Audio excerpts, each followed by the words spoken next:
The Crusades, a series of religious wars fought between the 11th and 15th centuries, are often viewed as a mix of both religious fervor and political strategy.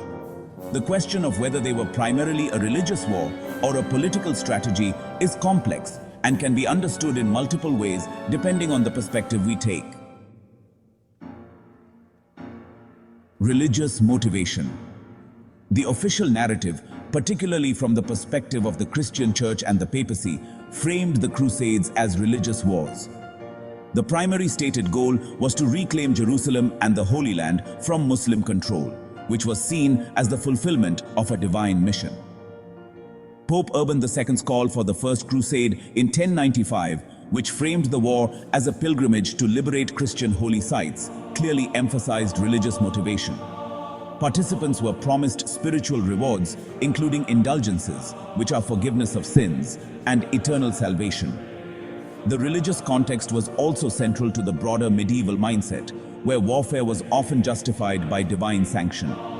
The Crusades became a holy war, drawing on theological concepts like the need to protect Christianity and the belief that those fighting in the name of God were engaging in a righteous cause.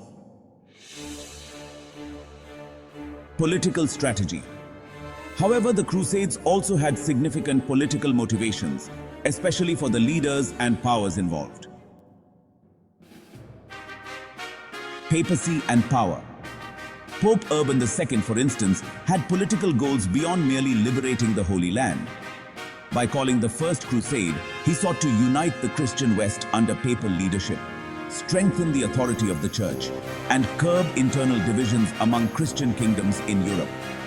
The Church also sought to assert its dominance over secular rulers by establishing itself as the moral and spiritual authority. The Crusades provided an opportunity for the papacy to reinforce its power over both the clergy and monarchs. European monarchs and nobility.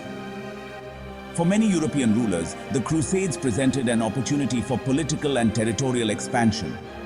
Many of the nobles who took part in the Crusades did so with the aim of gaining land, wealth, and prestige. For example, the capture of Jerusalem and surrounding territories offered the potential for new kingdoms, such as the Kingdom of Jerusalem, which was established by Crusader states in the Levant. Furthermore, many crusading nobles were landless or seeking more power, and the Crusades allowed them to claim new territories and increase their social status. The idea of fighting for God provided a moral justification for what was essentially an expansionist agenda. The Byzantine Empire, which was a major Christian power at the time, also played a political role in the Crusades. The Byzantine Emperor, Alexios I Komnenos, appealed to Pope Urban II for military assistance against the advancing Seljuk Turks in Anatolia. While the Byzantine Empire initially viewed the Crusaders as allies, political tensions and the Crusaders' growing influence in the Eastern Mediterranean led to long-term conflict, including the infamous sack of Constantinople during the Fourth Crusade in 1204, which was more a political and economic plunder than a religious mission. The Muslim world also viewed the Crusades in both religious and political terms. While the Crusades were framed as a Christian holy war, Muslim leaders like Saladin fought not just for religious reasons, but to protect and consolidate their political power in the region. Saladin's efforts to reclaim Jerusalem from the Crusaders were motivated by both the desire to defend Islam and to maintain control over key territories. Economic motives were also intertwined with political goals. The Crusaders' control of trade routes, especially in the Eastern Mediterranean, could bring significant wealth. Venice and other Italian city-states, for example, provided ships for the Crusades in exchange for favorable trade agreements and access to markets in the Levant.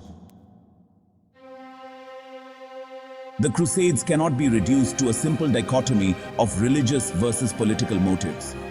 They were a blend of both, with religious justifications serving as a powerful tool for mobilization, but political, economic, and territorial ambitions also playing central roles in the actions of those involved.